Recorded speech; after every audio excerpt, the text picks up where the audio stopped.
श्रावणी के चैनल पर आप सबका हार्दिक स्वागत है। विशाखा, तुम अपने पापा से ऐसे कैसे बात कर सकती हो? विनीता जी ने अपनी बेटी को डांटते हुए कहा। विशाखा अभी भी अपने पापा रतनलाल जी पर चिल्ला रही थी। आपको तो बस अपने पैसों की पड़ी रहती है, ये नहीं कि बच्चों की क्या ज़रूरतें हैं।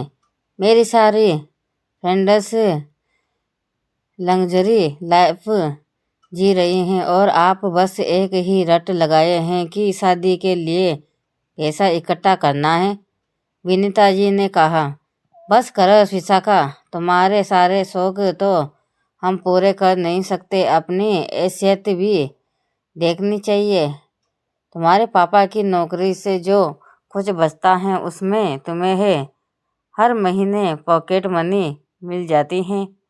Pocket money? वाह मम्मी, उसे आप पॉकेट मनी कहती हो? हर महीने 1000 रुपये, इतने तो मेरे एक दिन में खर्च हो जाते हैं। मुझे नहीं पता, मुझे बस महीने कम से कम 5000 रुपये चाहिए, विशाखा ने लगभग चिल्लाते हुए कहा। इधर रतनलाल जी चुपचाप सिर झुकाए बैठे थे। बेटे की शादी की थी, वह शादी के बाद अलग हो गया। इधर बेटी की शादी के लिए पैसे भी जोड़ रहे हैं। अब बेटी को भी पूरा ऐशो आराम चाहिए। 55 साल की उम्र में एक प्राइवेट नौकरी है, उसका भी कोई भरोसा नहीं है। न जाने आगे खर्च कैसे चलेगा। यही सब सोचकर उनकी आंखें नम हो चली थी। विनीता, इससे 5000 रुपये दे दो, इस महीने हम किसी तरह चला लेंगे। बेटी के तानों से परेशान रतनलाल जी ने विनीता की ओर देखकर कहा। आप इसकी आदत बिगाड़ रहे हैं। कभी हमने अपने ऊपर 5000 खर्च नहीं किए। यह सुनकर विशाखा बोली। हो, इसका मतलब आपके पास पैसे हैं पर देना नहीं चाह रहे। लाइए, जल्दी से पैसे दीजिए। विशाखा, तुम्हें ही दिखाई नहीं देता? तुम्हारे पापा एक प्राइवेट नौकरी में दिन रात एड़ियाँ रगड़ रहे हैं, वह भी पता नहीं कब चली जाए। बेटा है कि शादी होते ही अलग हो गया और अब बेटी को लग्जरी लाइफ जीनी है, विनीता जी ने कहा और अंदर चली गई। अलमारी में से 5000 रुपये लाकर विशाखा के हाथ पर रखते हुए कहा। आ तो दे रही हूँ, लेकिन अगले महीने से कोई उम्मीद मत रखना। हम तुम्हारे ऐशो आराम के जिम्मेदार नहीं हैं। 2 वक्त की रोटी और कपड़ा मिल जाता है, वही काफ़ी है। विशाखा पैसे लेकर मुँह बनाते हुए घर से बाहर चली गई।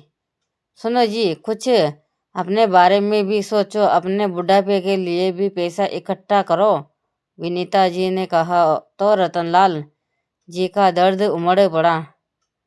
कहाँ से करूँ इकट्ठा? सोचा था बेटा कमाने लगा तो कुछ सहारा देगा, लेकिन वह भी खिसक गया। उसे पता था बहन की शादी करनी है, फिर पापा कभी भी घर बैठ जाएंगे। अपना घर संभालने से ज़्यादा उसने अपनी पत्नी के साथ ऐशो आराम की जिंदगी को ज़्यादा महत्व दिया। विनीता जी बोली। अब जो होना था हो गया। मैं चाहती हूँ इसके भी हाथ पीले कर दो। बाद में हम दोनों किसी तरह अपने गुजर बसर कर लेंगे। रतनलाल जी उठे और अपने कमरे में जाकर पलंग पर लेट गए। इसी तरह समय बीतने लगा। एक दिन विशाखा ने शाम को घर आकर बताया, पापा, मैंने एक लड़का पसंद कर लिया है। हम सिंपल कोर्ट मैरिज करेंगे। अपने जो भी पैसा मेरी शादी के लिए जोड़ा है वो आप मुझे दे देना। लेकिन बेटा, जब शादी ही करनी है तो अच्छे से करते हैं, उनके परिवार से मिल कर बात कर लेते हैं, रतनलाल जी ने कहा। तो विशाखा ने कहा, नहीं पापा, राजीव को यह सब पसंद नहीं है। उसने तो अपने घर पर बताया भी नहीं है। हम शादी के बाद अलग रहेंगे। कुछ दिन घर में बहस होती रही। हार कर रतनलाल जी का और विनीता जी ने बेटी की एफडी जुड़वा कर पैसे दे दिया। कोर्ट मैरिज के लिए विशाखा सुबह निकली तो विनीता जी ने कहा, हम भी चले क्या साथ? नहीं मम्मी, हम दोनों होंगे और गवाह के लिए 2 दोस्तों को बुलाया है। शादी करके मैं उनको साथ लेकर आ जाऊंगी। आपसे मिलने विशाखा ने टालते हुए कहा। रतनलाल जी सारी बात सुनकर खामोश बैठे थे। उन्होंने बस इतना कहा, बेटी वो पैसा का क्या किया? अपने बैंक में डाल दिए क्या? विशाखा ने कहा, नहीं पापा, वो राजीव को दे दिए हैं। उन्हें बिजनेस शुरू करना है, साथ ही फ्लैट भी किराए पर लेना है। आज सब फाइनल हो जाएगा। विशाख सज सवर कर घर से निकल गई। शाम तक बेटी के इंतजार में घर सजा कर विनीता जी इंतजार करती रही, लेकिन विशाखा नहीं आई। कई बार फ़ोन किया, लेकिन उसने फ़ोन भी नहीं उठाया। शाम को विशाखा का फ़ोन आया। क्या हुआ मम्मी, कितनी मिस कॉल आई हैं आपकी? विनीता जी ने कहा। वो बेटी बस यही जानना चाहती थी, तुम लोग इतनी देर में आ रहे हो? नहीं मम्मी, हम नहीं आ रहे, राजीव ने मना कर दिया। उसने कहा, जब मैंने अपने घर वालों को छोड़ दिया तो तुम भी छोड़ दो। वैसे भी आपके पास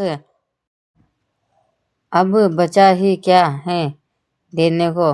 मेरे पैसे मैंने ले लिए, अब आप मुझे भूल ही जाओ। विशाखा का जवाब सुनकर विनीता जी का दिल धक से बैठ गया। वो वही सोफे पर बैठ गई।